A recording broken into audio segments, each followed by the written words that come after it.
नमस्कार। देश का सबसे पुराना न्यूज चैनल जी न्यूज, देश का सबसे भरोसेमंद न्यूज चैनल जी न्यूज और इसी जी न्यूज पर बहस के नंबर 1 शो ताल ठोक में आपका स्वागत है। मैं हूं दीपक चौरसिया। मेवात के नुहू में हिंसा के बाद हरियाणा सरकार अब भारी एक्टिव मोड में है। 24 घंटे में 4 नई एफआईआर मिलाकर अब तक 45 एफआईआर हो चुकी है। 139 लोग गिरफ्तार किए जा चुके हैं। 19 आरोपियों को आज कोर्ट में पेश किया गया। उसके बाद 14 दिन के लिए जेल भेज दिया गया। एसटीएफ की 8 टीमें और 3 एसआईटी भी अपने काम पर लगी हुई हैं। इंटरनेट बंद है। अफवाह फैलाने वालों की भी धरपकड़ जारी है। और एक्शन के बीच नुहू में 31 जुलाई की हिंसा के 3 नए वीडियो भी सामने आए हैं। इनमें देख सकते हैं कि किस तरह से नलहरेश्वर मंदिर से 500 मीटर आगे बढ़ते ही जलाभिषेक यात्रा पर हमला किया गया था।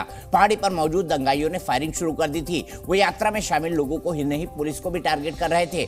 किस तरह से भीड़ ने मंदिर को घेर कर पथराव किया, जिसके बाद लोग गाड़ियों के पीछे छिपकर अपनी जान बचा रहे थे। सादे कपड़ों में पुलिस वाले भी पहाड़ी की ओर फायरिंग करके खुद को डिफेंड कर रहे थे। आरोप लगाया जा रहा है कि गोरक्षक मोनू मनेसर ने यह उन्माद पैदा करवाया। मोनू मनेसर जो कि फरार है, आज उसने जी न्यूज से बात की। उसने कहा कि हिंसा से उसका कोई लेना देना नहीं है। उसने सिर्फ यात्रा में जाने की अपील की थी, दंगा करने की नहीं। उसने ये भी पूछा कि दुश्मनी उससे थी तो पुलिस पर गोलियां क्यों चलाई, और ये भी कहा कि अगर वो दोषी है तो कांग्रेस के विधायक मामन खान भी दोषी है, जो खुलेआम लोगों को भड़का रहे थे। मोनू मनेसर को लेकर हरियाणा और राजस्थान सरकार में ब्लेम गेम चल रहा है। मोनू मनेसर कहां है किसी को पता नहीं, लेकिन राजस्थान के मुख्यमंत्री अशोक गहलोत ने इसके लिए हरियाणा सरकार पर उंगली उठाई है। वैसे कानून व्यवस्था को लेकर गहलोत सरकार भी आज फिर सवालों में आई। राजस्थान के भीलवाड़ा में एक नाबालिग लड़की को रेप के बाद जलाकर मार डालने का आरोप है। बीजेपी अशोक गहलोत से कह रही है कि राजस्थान की कानून व्यवस्था तो देख लें, तो इस पर भी बात करेंगे। लेकिन पहले ये जानेंगे कि नुहू के हिंसा पर जितना एक्शन मनोहर लाल सरकार अब ले रही है, क्या ये पहले नहीं हो सकता था? क्या न पूछा जाए कि सिस्टम क्या पहले सो रहा था?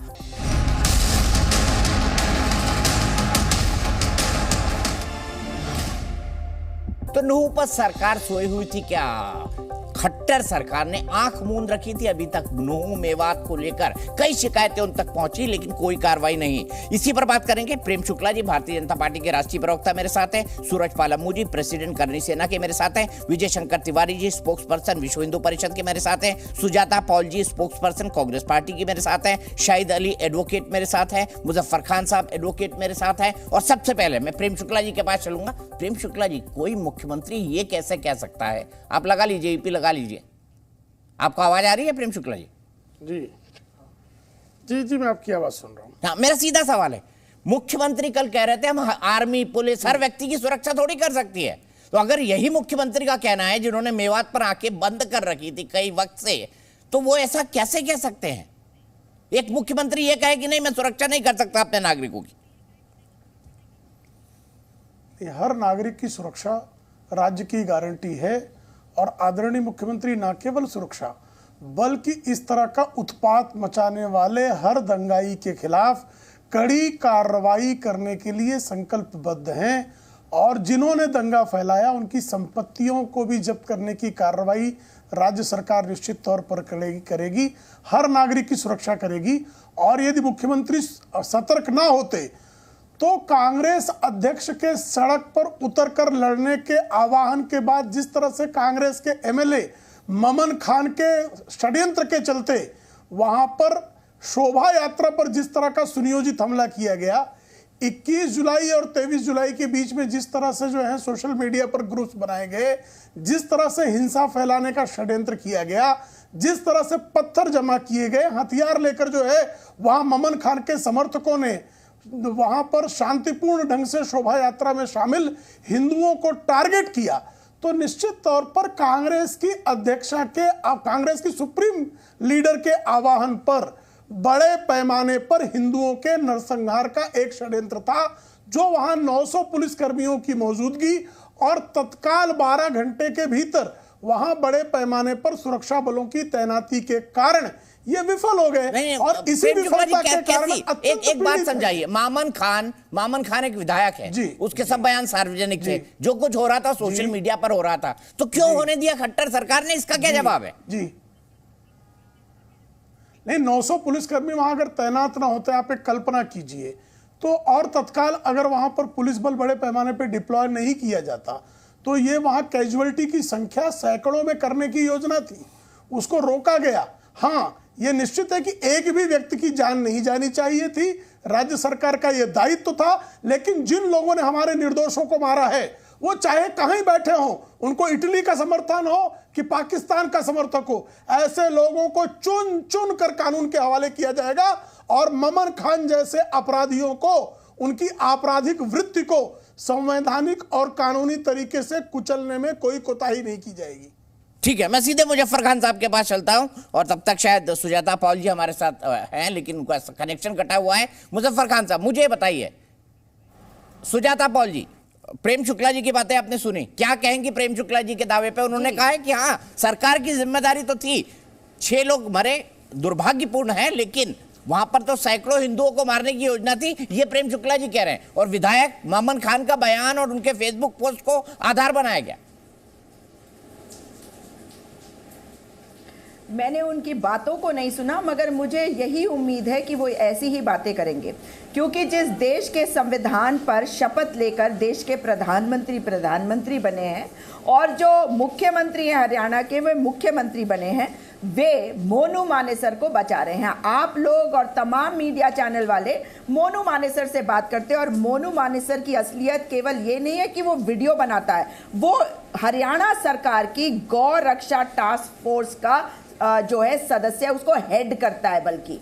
और मोनू मानेसर ने जब वीडियो जारी करी तो उसके खिलाफ कार्रवाई होनी चाहिए, मगर मोनू मानेसर को बचाने के लिए पूरी विश्व हिंदू परिषद और भारतीय जनता पार्टी की सरकार सामने आ चुकी है अपने कार्यकर्ताओं के सहित।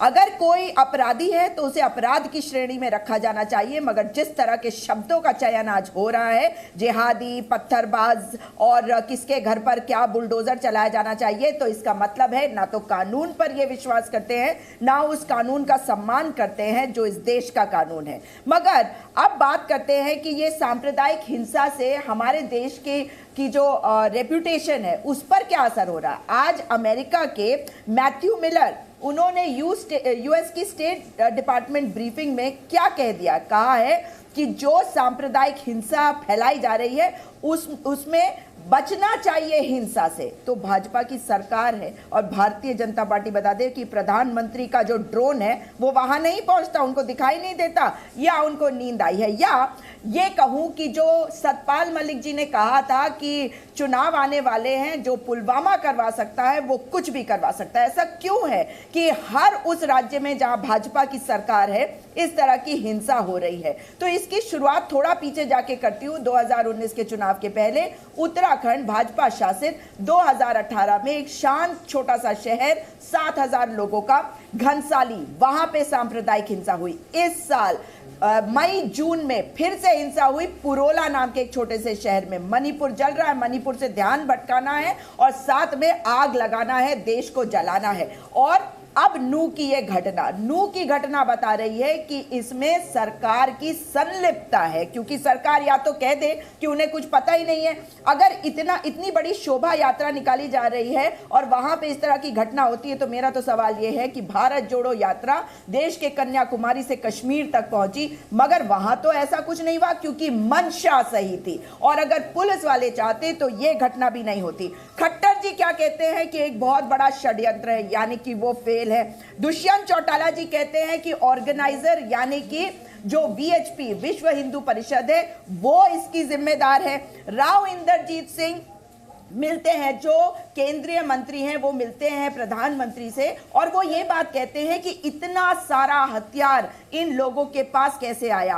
आर्म्स एक्ट के अनुसार अगर आपके पास लाइसेंसी हथियार भी है तो उसको लेकर आप सड़कों पे नहीं घूम सकते। अगर किसी ने पत्थरबाजी करी है तो उन पर कार्रवाई भी होनी चाहिए, मगर किसी का घर उजाड़ने के पहले उन पर भी बताइए, जो छुपे हुए हैं, जो सामने आते हैं टेलीविजन चैनल्स पर सरकार कुछ नहीं करती, उनको बचाने की कोशिश करती है। अनिल विज, वो तो गृह मंत्री है वहां के, वो कहते हैं कि जी हमें पता ही नहीं चला कि इतनी भीड़ कैसे हो गई, पुलिस वालों को पता नहीं है। पिछले 3 साल से चल रही है ये यात्रा, 3 साल कुछ नहीं हुआ, चौथे साल में आज ये क्या हो गया?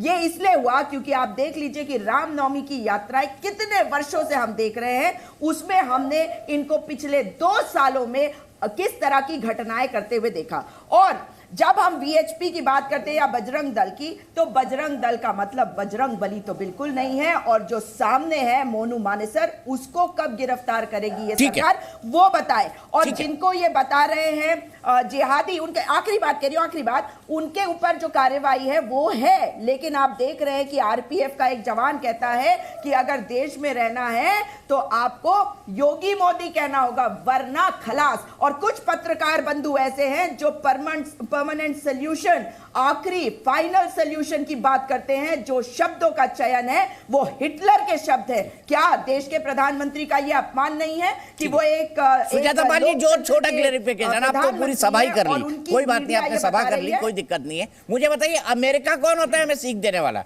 और दूसरा बताइए मामन खान के बारे में आप खामोश क्यों हैं? मामन खान कौन है? क्या ये आपका विधायक नहीं है जिसने सार्वजनिक तौर पर विधानसभा में धमकी दी? सुनिए, मैं आपको क्या कह रही हूं, अगर कोई भी अपराधी है तो उसके खिलाफ कार्रवाई करे, किधर से भी अपराधी है उसके खिलाफ कार्रवाई करे, जिसने उकसाया उसके खिलाफ कार्रवाई करे। मगर ऐसे ही जाकर आप मारकाट करना शुरू करेंगे और सड़कों पे ये माहौल बनाएंगे, ये मंजूर बिल्कुल नहीं है। लेकिन आज देश का जो माहौल, आप मानती है ना मामन खान की भी गलती है, कांग्रेस विधायक मामन खान जिन्होंने भड़काऊ बयान दिया विधानसभा में, आप मानती है उसकी भी गलती है? उन्होंने दिया, किसने पहले दिया, किसने क्या किया? मैं तो आपसे यही तो कह रही हूं कि इनके गृह मंत्री कह रहे हमें पता ही नहीं चला। अरे सच्चाई ये है कि जब ये वीडियो आया तो कोई भी शोभा यात्रा निकालने के पहले मीटिंग करी जाती है और अलग अलग समाज के लोगों को साथ लाया जाता है ताकि कोई भड़क ना जाए। जब इस तरह की मीटिंग हुई तो भड़काऊ भाषण कैसे हुए? पुलिस क्या कर रही थी? अगर उन्होंने बयान दिए तो उनके खिलाफ भी कार्रवाई करती ना, क्यों नहीं करा? ये बता रहा है कि सरकार करना नहीं चाहती थी, वो दंगे भड़काना चाहती थी। मतलब मामन खान पे कार्रवाई होनी चाहिए, आप कह रही है मामन खान पे कार्रवाई हो, गिरफ्तार कर लिया जाए भड़काऊ बात कहने के अलावा? मैं कह रही हूं कि अगर उन्होंने कहा है तो पुलिस ने कार्रवाई क्यों नहीं करी? बताइए प्रेम शुक्ला जी, मामन खान पे कार्रवाई क्यों नहीं की? सार्वजनिक धमकी दी उन्होंने। नहीं, मामन खान पे कार्रवाई होगी, मामन खान जैसे सारे जिहादियों पर कार्रवाई होगी। और जिन लोगों ने खून के कार्रवाई कारोबार ही जिनकी राजनीति का आधार रहा हो, जिनकी राजनीति का आधार हत्याएं करना ही रहा हो, अरे जिहादी पत्थरबाजी, आप लोग बताते हैं इस देश के बाशिंदों को धर्म के नाम पे संप्रदायों को लड़वाते हैं। ये कांग्रेस के लोग अभद्रता ही करने पे शोभा यात्रा नहीं निकलवाते, भगवान का नाम बदनाम करते हो। अच्छा सुजाता जी बीच में नहीं, प्लीज प्लीज आप दोनों और मैं दोनों से रिक्वेस्ट करता हूं प्लीज छोटे छोटे जवाब रखें। मैं तो कुछ प्रश्न आपने मुझसे कहा है ना जी। जी सुजाता जी रुक जाइए, प्रेम शुक्ला जी बोलिए। प्रश्न आपने मुझसे पूछा है ना। जिन लोगों ने सत्ता पाने के लिए 10 लाख हत्याएं नेहरू जी ने करवाई, 10,000 मराठियों की हत्या जो है गांधी जी की हत्या के बाद नेहरू जी के कार्यकाल में हुई, 10,000 सिखों का नरसंहार राजीव गांधी का राज्याभिषेक करने के लिए जिस कांग्रेस के कुकर्मियों ने किया, जिनकी हत्या का ही इतिहास है, ये हत्यारे इस बार भी हरियाणा में सत्ता पाने के लिए जिहादियों को उकसाकर उनको बम बारूद देकर वहां पर हत्याकांड कर रहे थे। और इन हत्यारों को निश्चित तौर पर जो है निपटा जाएगा संवैधानिक तरीके से। इन हत्यारों को और उनके जो है उनके संरक्षकों को, मैं इसके बीच में नहीं बोला हत्यारा नेहरू, तू तरह की भाषा बोल रही है।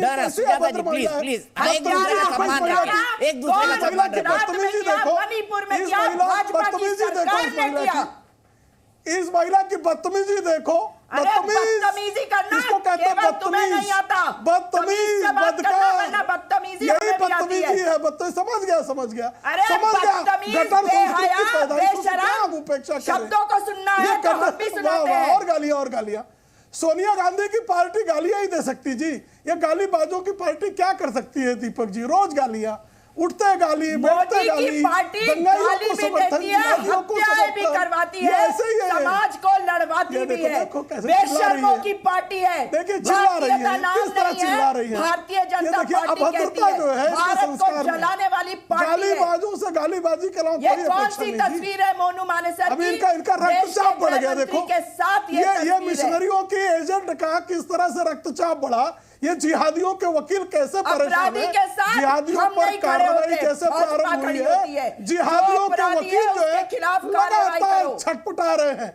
ये जिहादियों के जो वकील हैं, इनकी छटपटाहट बता रही है ये कि जिहादियों को निश्चित तौर पर कुचला जाएगा। मुंह से पत्थर मारता है, अपने शब्दों से पत्थर मारता है, और देखिए अपने कैसी कार्यकर्ताओं के हाथ अभद्र, में डंडे, कैसी बदतमीजी लाठियां, भरी भाषा, हथियार कैसी देकर भेजता है, बेशर्मी, तलवार अच्छा, कैसी हो गया, बेहयाई, हो गया। कैसी बदकारी, सड़कों पर हो गया, अभी हो गया। डबल डिजास्टर, डबल उत्पाती सरकार का ये प्रवक्ता है। वाह वाह वाह, चिल्लाओ चिल्लाओ और चिल्लाओ भाई, जिहादियों की वकील चिल्लाओ, लेकिन जिहादियों को संवैधानिक ढंग से कुचला जाएगा। ये तय है, किसी कोई जिहादी नहीं बचेगा, सांप्रदायिक हिंसा फैलाने वालों कोई का जिहादी वकील नहीं बचेगा, उनका नुमाइंदा कोई सड़कों जिहादी पे नहीं जाओ, बचेगा। उत्पात जिहादियों को उत्पाती, ढूंढ ये ढूंढ कर उत्पाती है, चुन चुन ये कर उत्पात मारेंगे। मचाने वाला है, अरे ये गालियां सड़क बको, पे उत्पात लग रहा है आपको संस्कार समझ में आ रहा है। भटियार खाने की पैदाइशों का यही संस्कार, आपके संस्कार दिख रहे हैं, भारतीयता नहीं, राष्ट्रीयता नहीं, केवल लोगों को अच्छा, मैं आगे बढ़ता हूँ प्लीज, बहुत देर हो गई। आप दोनों राष्ट्रीय पार्टी के प्रवक्ता है, मेरे ख्याल से एक दूसरे के लिए सम्मान रखें। बहुत देर हो गई, मैं अब दोनों से अलग जगह मुजफ्फर खान साहब के पास जाता हूँ। मुजफ्फर खान साहब, ये बताइए, शोभा यात्रा निकल रही थी भाई, कांग्रेस की गटर संस्कृति से जन्मी है। शोभा यात्रा निकल रही थी मुजफ्फर खान साहब, फिर पत्थर क्यों मारे गए? घेर के पत्थर मारे गए, गोली चलाई गई। सुजाता जी आऊंगा, थोड़ा ठंडा हो जाइए आप दोनों, फिर आऊंगा। गटर में और गिरो, गटर में गिरो, गिरो गटर में, गटर में ही गिरो। गटर की पैदाइशें गटर में ही गिरेंगी, कहां और करेंगी? टर टर करते गटर में बात करेगा उससे और अधिक सम्मान। मैं दोनों से बोल रहा हूं, आप दोनों एक दूसरे का सम्मान कीजिए सर, दर्शकों का थोड़ा सम्मान कीजिए। दिख रही है जी, आप कितने आपकी तमीज दिख रही है। तमीज तो आपके चेहरे से बार बार प्रकट, जब आप मुंह खोलती है और दुर्गंध फैलती है। ठीक है खान साहब, मेरा सीधा सवाल, एक शोभा यात्रा निकल रही थी, उस पर पथराव की जरूरत क्यों पड़ी? बताइए मुजफ्फर खान साहब। देखो, अगर शोभा यात्रा पे पथराव हुआ है तो उनके खिलाफ कार्रवाई होनी चाहिए। अगर उनको किसी ने उकसाया है, उसके खिलाफ भी कानूनी कार्रवाई होनी चाहिए। पर शोभा यात्रा पर पथराव क्यों? एक धार्मिक यात्रा पर पथराव क्यों? किस कारण से? क्या ये जिहादी मानसिकता नहीं है जिसका आरोप प्रेम शुक्ला जी लगा रहे हैं? मैं कह रहा हूँ दीपक जी, मैं यही कह रहा हूँ कि अगर पथराव हुआ है तो कानूनी कार्रवाई होनी चाहिए।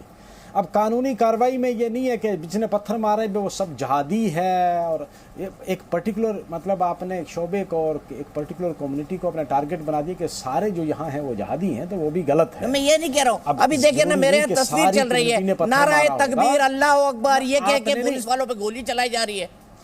ये क्या है? ये तस्वीर चल रही है मेरे यहाँ विद ऑडियो। गलत है भाई। अब देखो मेरी बात सुनो, अगर नाराए तकबीर कहकर या कोई और मजहबी नारा देकर कोई भी कम्युनिटी अगर इस किस्म का तशद्दुद करती है, वो गलत करती है, इसको कोई भी अप्रूव नहीं कर सकता है दीपक जी। वो चाहे आप जय श्री राम का नारा लगा के लगाओ, नारा तकबीर लगा के करो, और करो गलत काम, तुम किसी को तकलीफ पहुंचाओ, किसी को जख्म दो, आप वायलेंस फैलाओ और नाम लो रब का, भगवान का, अल्लाह का, वाहे गुरु का, तो ये गलत है, सरासर गलत है।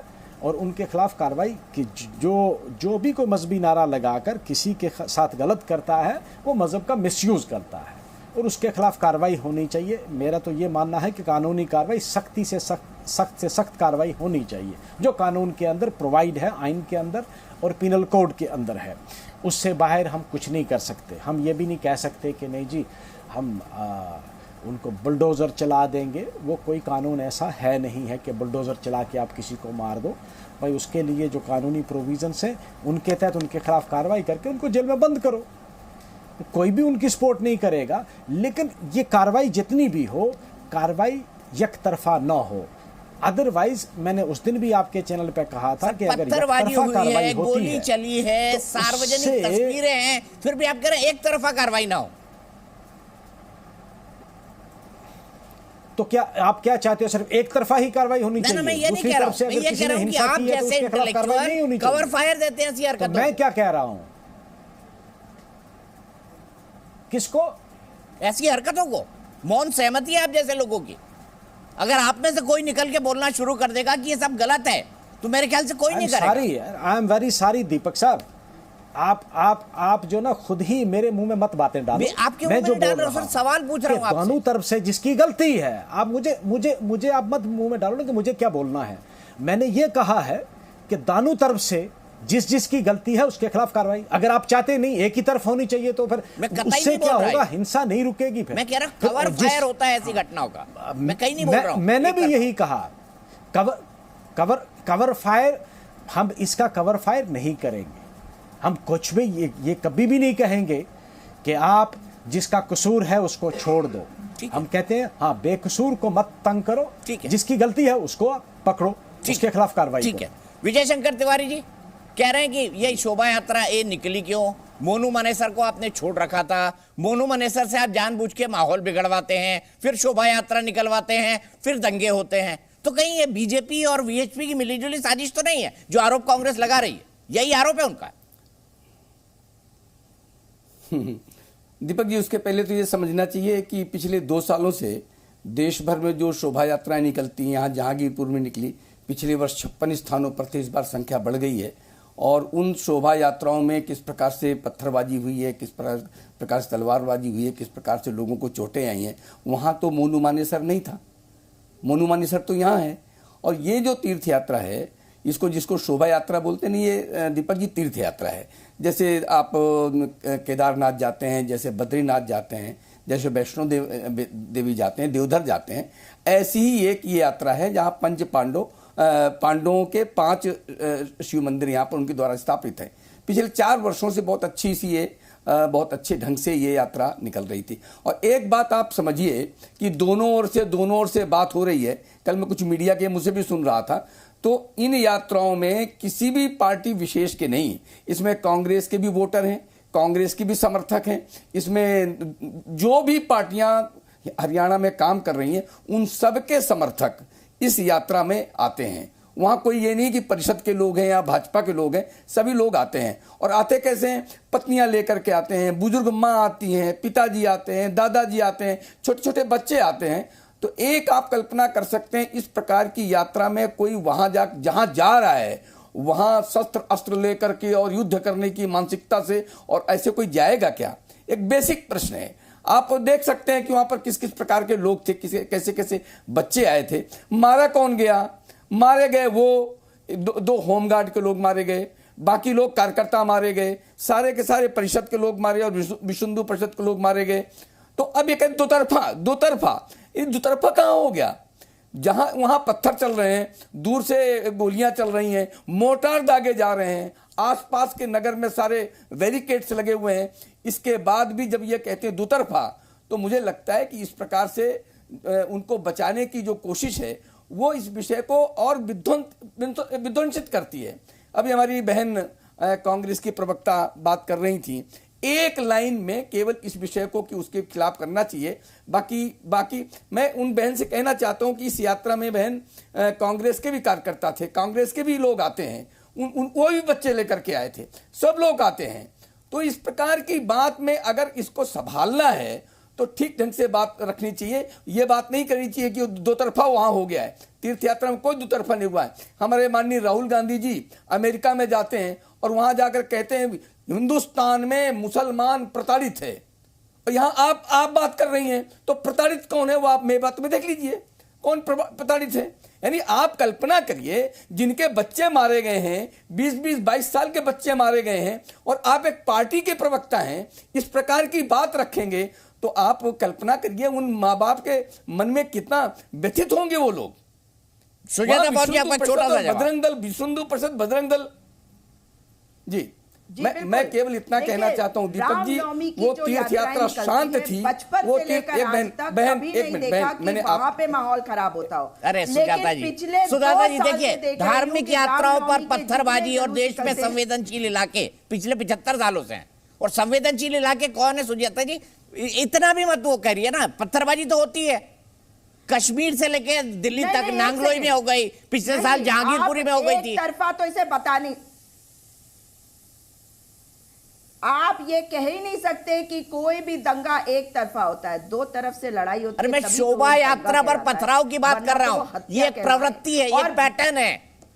मैं शोभा यात्रा की ही बात कर रही हूं, लेकिन शोभा यात्रा जब निकलती है तो पुलिस वाले वहां बैठकर दोनों समाज, अगर ऐसा होता है ऐसी स्थिति, तो हर समाज के लोगों को सामने लाकर मीटिंग करती है, आपस में बैठा के बातचीत करती है, और वहां पे भी ये हुआ था। फिर अगर ये दंगा हुआ तो दंगे को आप एक तरफा कह ही नहीं सकते। वो मस्जिद जो जला दी गई थी वो भी मस्जिद थी, वहां पे भी एक 19 साल का लड़का मरा। और ये सही कह रहे थे तिवारी जी कि वो सभी लोग हमारे अपने हैं, वो चाहे आपके कार्यकर्ता हो चाहे हमारे कार्यकर्ता है, इंसान है, भारतीय। और जब उनकी जान जाती है ना तिवारी जी, वो किसी परिवार का हिस्सा थे, वो चले जाते हैं। इसलिए उनके ऊपर जब राजनीति करी जाती है उससे पहले ये समझना चाहिए कि अपने अंदर झांक ले कि हमारी कोई गलती तो नहीं थी, कहीं कोई हमने कमी तो नहीं छोड़ी जिसके कारण ये हुआ, अगर आप वहां पे मौजूद नहीं थे तब भी। लेकिन वहां पर जाटों को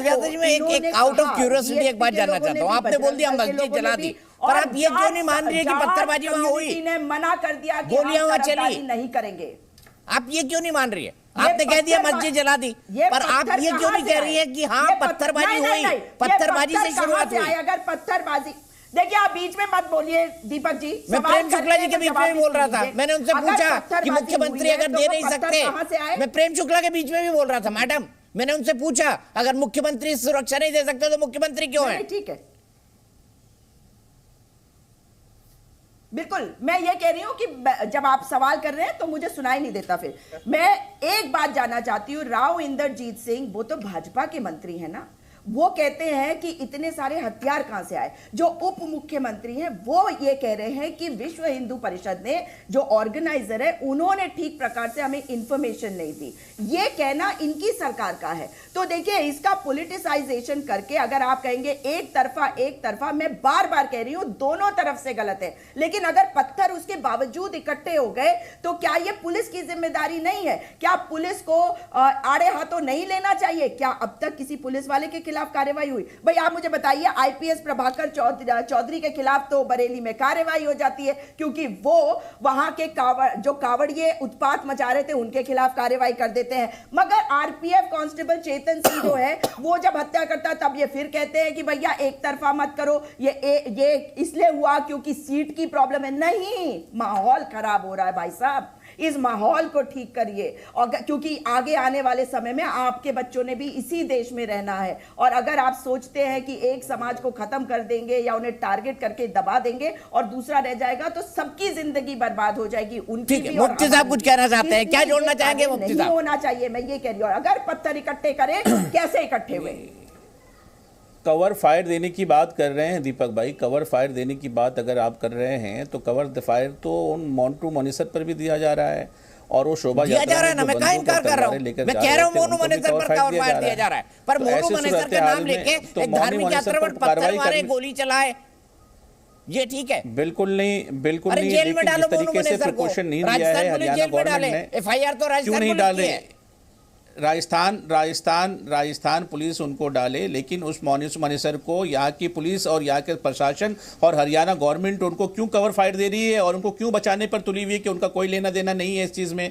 जब उन्होंने वीडियो बनाया, विजुअल सबके सामने आ गए, जिस तरीके से दंगा भड़काने की बात उसने कही, जिस तरीके से अभद्र भाषाओं का इस्तेमाल किया मुसलमानों के लिए, और उसके उन तमाम चीज़ों को जानते हुए कि किस तरीके से उन्होंने वहाँ के 2 बच्चों को जिस तरीके से जला करके मार डाला गया है, जो उसके ऊपर में जुर्म आयद है, ऐसी सूरत हाल में उनके ऊपर में कार्रवाई करने के बजाय दूसरे पर डेरा फोड़ने की जरूरत क्या पड़ रही है? मैं जानता हूं कि अगर वहां पर कुछ गलत हुआ है तो गलत जिसने भी किया सब पर कार्रवाई होनी चाहिए, लेकिन किसी को बचाया जाना तो बिल्कुल। मैं देखिए, मैंने दूसरा जुमला आपको कहा, आप उस पर भी तवज्जो होनी चाहिए। हर वो शख्स जिसने भी वहां पर गलती की है, जिसने भी कोई खामी है, हर एक के ऊपर मैं कार्रवाई की मांग करता हूं मैं मुफ्ती मंजूर ज़ियाई, और लेकिन साथ ही साथ उन कलीदी रोल अदा करने वाले लोगों के ऊपर में कार्रवाई होनी चाहिए जिन्होंने ये कहा, और बार बार कहूंगा, बार बार ये कहूंगा कि नहीं, अरे मेरे दोस्त, क्यों निकाह टूट जाएगा? मैं तो आपको उस निकाह से जोड़ने की कोशिश कर रहा हूं ताकि आप जुड़ जाएं और हरियाणा गवर्नमेंट को समझाएं कि वो लोग जिन लोग इसमें लिप्त हैं, जिन लोगों ने इस तरीके की हरकतें की हैं, जिन लोगों ने माहौल खराब किया है, जिन लोगों ने हर धार्मिक आस्थाओं से खेलने की कोशिश की है, हर एक के ऊपर में कार्रवाई की मांग कर रहे हैं। आप क्यों नहीं करते हर एक के ऊपर में कार्रवाई की मांग? आपको तो सिर्फ मनन सिंह दिख रहे हैं। हर किसी ममन खान के ऊपर में भी कीजिए ना साहब, ममन खान ने भी कीजिए ना, और उसके ऊपर में करने से क्यों नहीं? अच्छा, आप मोंटू मनीसर पर क्यों नहीं करना चाह रहे हैं कार्रवाई? वो दामाद है क्या? वो दामाद हैं जो कह रहे थे कि हम दामाद आ रहे हैं। वो किसके दामाद बनकर क्या आ रहे थे? आपका है दाऊद इब्राहिम। दामाद बन के किसके आ रहे थे? दामाद आपका है याकूब अरे मेमन। नहीं, ये लीजिए, दामाद आपका मुफ्ती साहब याकूब मेमन। आपका दिल पता नहीं आपके दिल में क्या क्या लगा रहता है। हम तो मुल्क को जोड़ने और आज की आवश्यकता नहीं देखिए ना, दामाद आपका है, क्यों नहीं बचा रहे हैं आप? अब देखिए, मैं तो मुल्क को अंदर में जोड़ने की बात कर रहा हूँ। निकाह देखिए साहब, अरे महाराज सुन लीजिए, पंडित जी सुनिए, इस बात को समझिए कि आज वक्त है जोड़ने का, आज वक्त है एक दूसरे को कहते ही सौहार्द को बनाए रखने का, एक दूसरे कहते ही इस नफरती माहौल में मीठे बोल की जरूरत है। आप इस मीठे बोल पर तो लाइए कम से कम। मामन खान पे अगर मगर डगर और निकल लेना।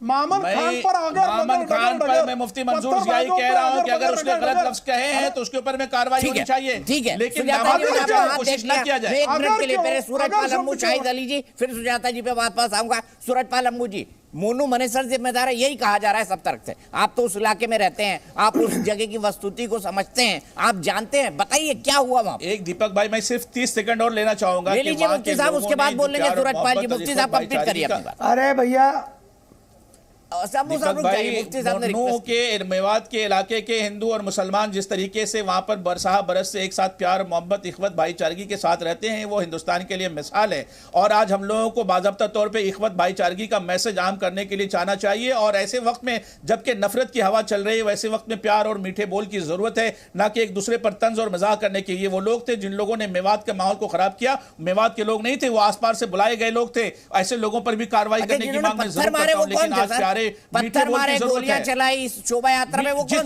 जिसने भी मीठे बोल, जिसने भी पत्थर मारा है, जिसने भी गोलियां चलाई हैं, जिसने भी गोलियां चलाई हैं, सब पर कार्रवाई की मांग करते हैं। लोग थे, बंदूक लेकर आ गए, जो भी थे, सरकार तो नाकाम रही है। वो जो भी थे उसके ऊपर कार्रवाई होनी चाहिए। नाकाम सरकार को इस बात पर तवज्जो देना चाहिए, आखिर कहां से आ गए लोग। अच्छा ये बताइए ना, नाकाम सरकार है, किसका पर क्या मोनू मनेसर का एक वीडियो सामने आता है, उसके बाद मुसलमानों को अधिकार मिल जाता है कि हिंदू की शोभा यात्रा पर पथराव करें? बताइए मुझे। और ये ट्रेंड है, कश्मीर देख लीजिए, दिल्ली देख लीजिए, कोई और इलाका देख लीजिए, मुंबई देख लीजिए।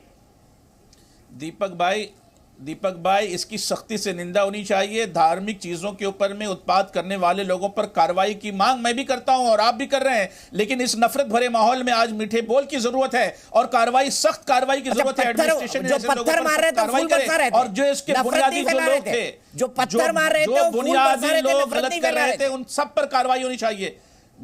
नहीं, शोभा यात्रा में बंदूक ले जाकर क्या कर रहे थे? इसके जवाब में बाकी लोग बंदूक से गोली मारेंगे। उनके हाथ में गट्टे क्या ले जा रहे थे? नहीं, वो क्या कर रहे थे? वो कट्टे ले जाकर के क्या कर रहे थे? वो सिक्सर और जो बंदूक लेकर के जा रहे थे, वो क्या कर रहे थे साहब? जरा पूछिए उनसे भी, बताइए। विजय से जवाब नहीं है, मुझे बताएंगे क्या हुआ? आप मेवात इलाके से ही आते हैं यार। दीपक जी, मैं 30 मिनट से सुन रहा हूं और मेरे को, मैं वहां उस इलाके का मैं रहने वाला हूं, इसीलिए मैंने विजय शंकर जी रुकिएगा। कोई महाराष्ट्र से, कोई कलकत्ता से, कोई दिल्ली से, और मुफ्ती साहब तो बहुत बड़े इंटेलिजेंट आदमी है। भैया, एक फौजी की हत्या हुई है, फौजी की, कारगिल में लड़ाई लड़ने वाला फौजी, उसकी हत्या कर दी गई। एक अभिषेक लड़का है, यंग लड़का था, उसको मार दिया। एक हलवाई की दुकान पे नौकरी करता था, उसका गला काट दिया। औरतों के माथे पे सिंदूर देख देख कर पत्थरों से मारा गया है।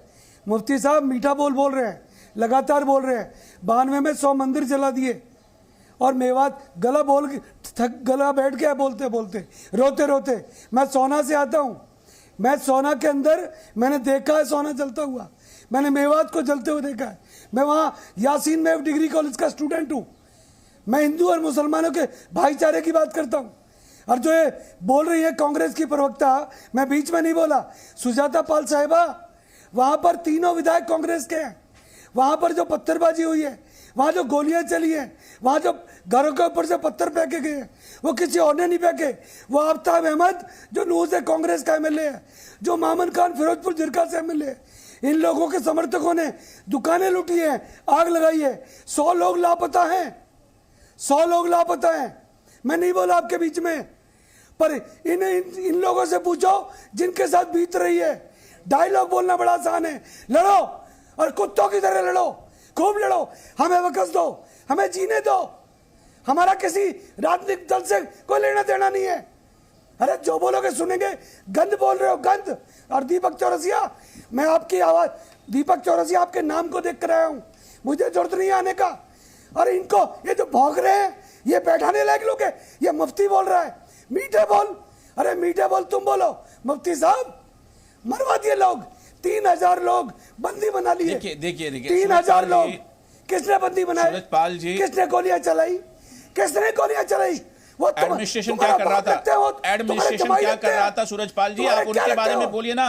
सूरजपाल साहब, आप देखिए ना कि ऐसे एडमिनिस्ट्रेशन क्या कर रहा था, ऐसे एडमिनिस्ट्रेशन पर उंगलियां क्यों नहीं उठ रही हैं? मेरे सामने होते, तुम मेरे सामने होते, मैं तुम्हें जूतों से मारता। अरे लोग सम्मान बना के रखिए। नहीं ऐसा नहीं, बोलने की बात कर ये क्या बात? ऐसा नहीं करिए सूरजपाल जी, आप बताइए कि एडमिनिस्ट्रेशन के फेलियर को आप अपने हाथों में, आप अपने जूतों से मारे? आपने देखिए, हम मारने वालों में से नहीं, हम तो प्यार करने वालों में से, हम तो प्यार करने वालों में लोगों में से हैं। हिंदुओं की दुकान लूटी है, हिंदुओं को मारा है। देखिए पूरे मुल्क के अंदर में क्या हो रहा है, आप इस बात को नहीं देख रहे हैं। आप ये नहीं देख रहे कि मुसलमान किस तरीके से मारे जा रहे हैं। आप ये नहीं देख रहे कि गुड़गांव के मस्जिद के इमाम साहब को किस तरीके से मारा गया है। आप ये नहीं देख रहे कि मस्जिद को किस तरीके से जलाया जा रहा है।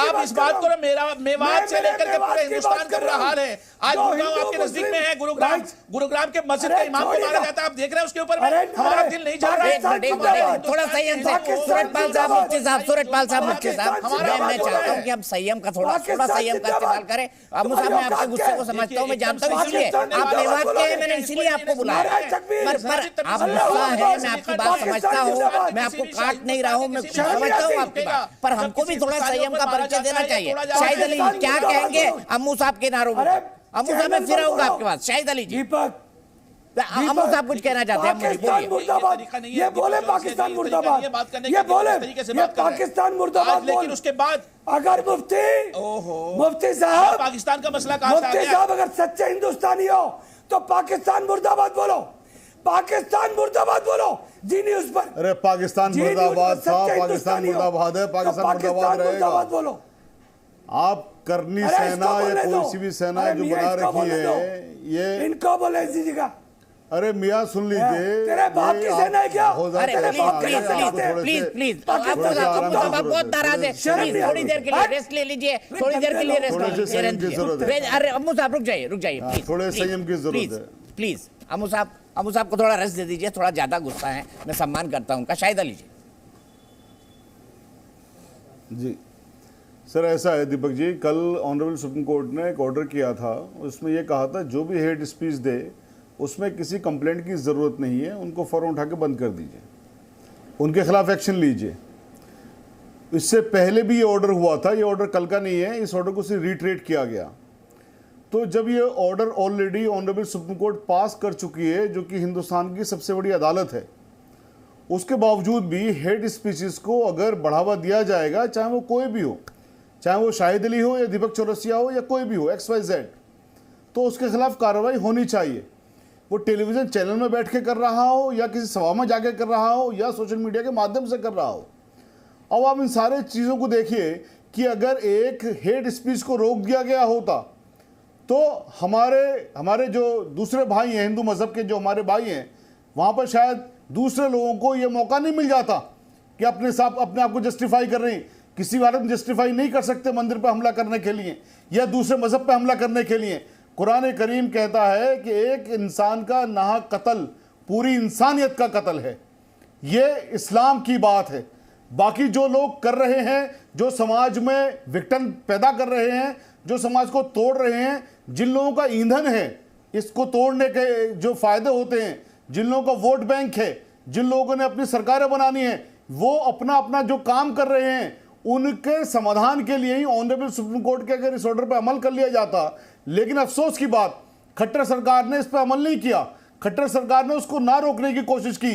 कल का खट्टर सरकार का फिर यह बयान के समय एक आदमी की सुरक्षा नहीं कर सकते, तो भाई फिर क्या कर रहे हो आप? आपको रिजाइन करना चाहिए। आपने पहले भी सुरक्षा नहीं की, आपने जब इसकी जरूरत थी तब भी सुरक्षा नहीं की, आपने उसके आज भी सुरक्षा नहीं कर रहे हो। आपकी जरूरत क्या रहेगी? ऑनरेबल सुप्रीम कोर्ट को आप नहीं मानते, भारत के संविधान को आप नहीं मानते, तो फिर आपको क्या है कॉन्स्टिट्यूशन को आप ही का सवाल मेरा इतना सा सवाल है। और जहां तक ये दूसरी बात है, देखिए दूसरी बात है, मैं प्रेम शुक्ला जी की बात को मैं कर दूं, ये बहुत गंदे गंदे अल्फाज इस्तेमाल कर रहे हैं। ऐसे अल्फाज इस्तेमाल नहीं करने चाहिए कि साहब इनको ये कर देंगे वो कर देंगे। आप ओपन धमकियां दे रही हैं सर। लोग उससे कुछ लोग जो जहनी तौर से बीमार हैं, जो जहनी तौर से बीमार हैं, वो उससे इंस्टिगेट हो जाते हैं सर। मत करा करिए प्लीज। आप बोलिए एडमिनिस्ट्रेशन को, हम आपके साथ हैं। आप बोलिए एडमिनिस्ट्रेशन को, आपके साथ है कि साहब कार्रवाई करिए, लेकिन आप कहते हैं हम ऐसा कर देंगे। भाई क्या पावर है आपके पास ऐसा करने की?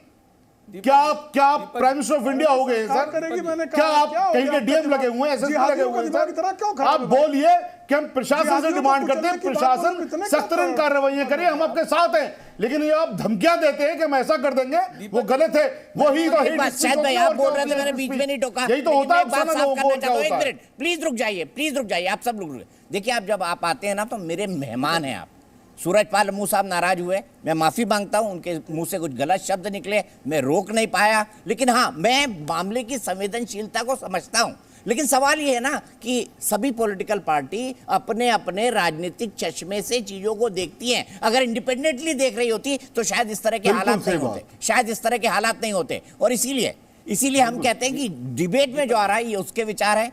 मैं उस वक्त अगर अम्मू साहब को एकाएक काट देता तो एक वृद्ध व्यक्ति का असम्मान होता, वो मैंने नहीं किया। लेकिन मैंने धीरे से उनको कहा कि प्लीज़ अम्मू साहब कंटिन्यू न करिए, क्योंकि वो ज़्यादा उत्तेजित हो रहे थे। वो खुद सोना के रहने वाले हैं, उन्होंने महसूस किया वहाँ पे 5 दिन क्या हुआ। और मैं बहुत अच्छी तरह जानता हूँ, मेवात एक जलता हुआ बारूद का ढेर है।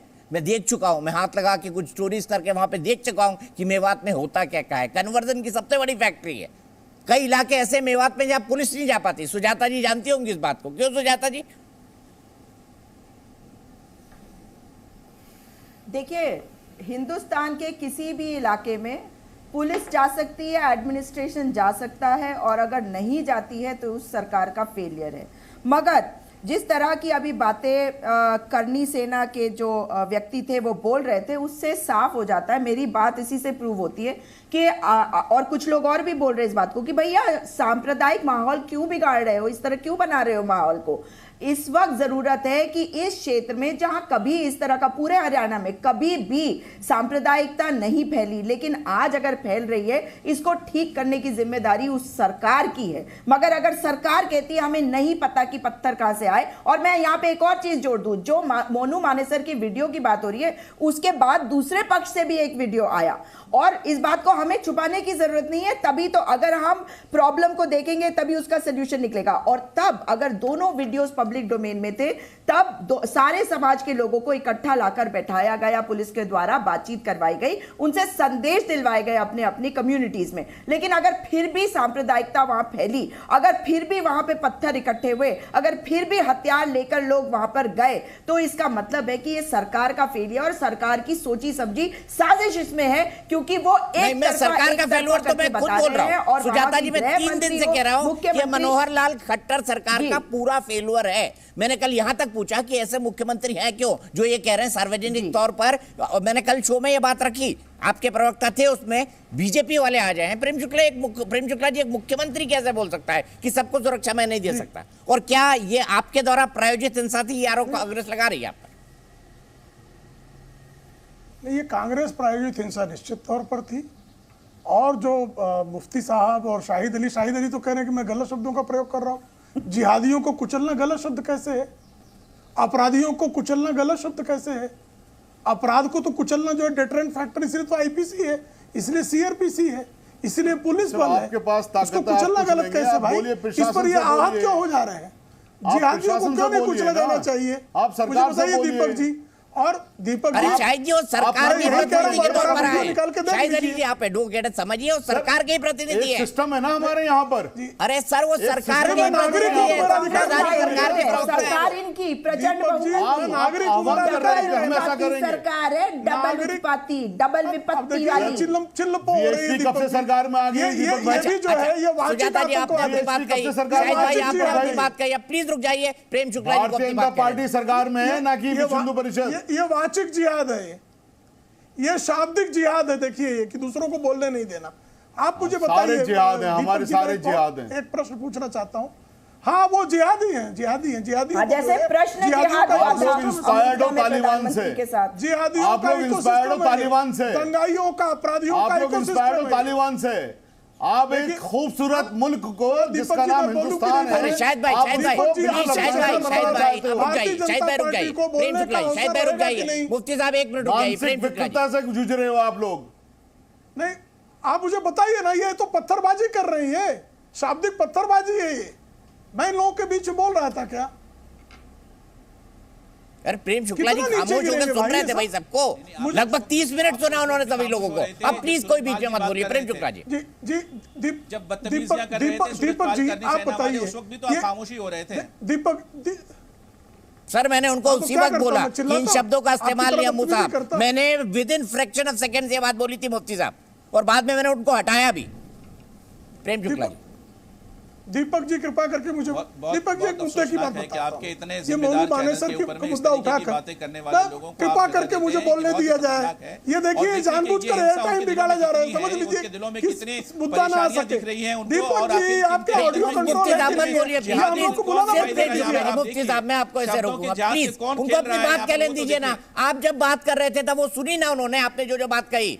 इतनी बड़ी तकरीर दी शांति और अहिंसा के लिए। मैं दीपक जी एक सवाल पूछना चाहता हूँ। मोनू मानेसर के आने को लेकर जो दंगे को जायज ठहरा रहे हैं, मोनू मानेसर के एक वीडियो को फिर लगे बोलने भाई साहब। दीपक जी मैं बैठूं या चले जाऊं? नहीं प्रेम जी आप बोलिए, प्लीज बुलाइए हम लोगों प्लीज को, बीच अगर में मत आपको बोलिए नहीं बुलाने प्लीज। देना सबको पूरा मौका दिया मैंने। दीपक जी, मोनू मानेसर के आने के वीडियो से जो लोग दंगा फैलने की बात कर रहे हैं, दाऊद इब्राहिम हर साल हज यात्रा में आता था कांग्रेस के कार्यकाल में, तो हज यात्रियों पर कोई हमला कर देता क्या? उसको कोई जायज ठहरा सकता था क्या? एक मेंटलिटी है अमरनाथ यात्री का। मोनू मानेसर अमरनाथ यात्रा करने जाता है, अमरनाथ यात्रियों पर क्यों हमले होते हैं जी? रघुनाथ मंदिर क्यों टारगेट किया जाता है जी? सिद्धिविनायक मंदिर पर क्यों हमला होता है जी? संकट मोचन मंदिर पर क्यों हमला होता है जी? क्या कारण है मुझे बताइए? और कौन सोच वाले लोग हैं जो ये हमले करते हैं? शोभा यात्राओं को टारगेट क्यों किया जाए? एक मुहर्रम के जुलूस पर एक इंटेलिजेंस का इनपुट 1980 के दशक से आज तक किसी मुहर्रम के जुलूस को टारगेट हिंदू ग्रुप करेगा? एक इंटेलिजेंस इनपुट दिखा दीजिए। आप पत्रकार रहे दीपक जी, एक हिंदुओं की यात्रा बता दीजिए। जन्माष्टमी हो तब इस्लामिक आतंकवाद का खतरा, गणेशोत्सव हो तब इस्लामी आतंकवाद का खतरा, पंच पांडव मंदिर की तीर्थ यात्रा हो तब इस्लामी आतंकवाद का खतरा, अमरनाथ यात्रा हो तो इस्लामी आतंकवाद का खतरा, और फिर इस्लामी आतंकवाद के समर्थन में एक कांग्रेसी आ जाएंगे, सपाही आ जाएंगे, मुफ्ती साहब आ जाएंगे। अगर हो गया है तो कार्रवाई कीजिए। अरे सामने दिखाई दे रहा है, शोभा यात्रा में, तीर्थ यात्रा में शामिल लोगों को बंदी बना लिया गया, गोलियां चलाई गई, पत्थर मारे गए, 5 निर्दोषों की हत्या कर दी गई, उसकी प्रतिक्रिया हुई उसमें एक और निर्दोष मारा गया। ये चीजें क्यों होती हैं जी? और मेवात के बारे में दीपक जी मैंने तो अभी कुछ कहा नहीं। मेवात को जलता हुआ बारूद दीपक चौरसिया जैसे एक वरिष्ठ पत्रकार का यदि मूल्यांकन है तो उस तबलीग किसने उसको बनाया जलता हुआ बारूद? वो तबलीगियों ने बनाया ना, जिहादियों ने बनाया ना। तो उन जिहादियों को कुचलने की बात कर मैं रहे यहीं थे। पर रुकूंगा, माफ शाहिद अली कीजिए को सुजाता क्यों पॉल जी, मेरा गुस्सा टाइम आ जाता पूरा है? खत्म हो चुका है। Z News.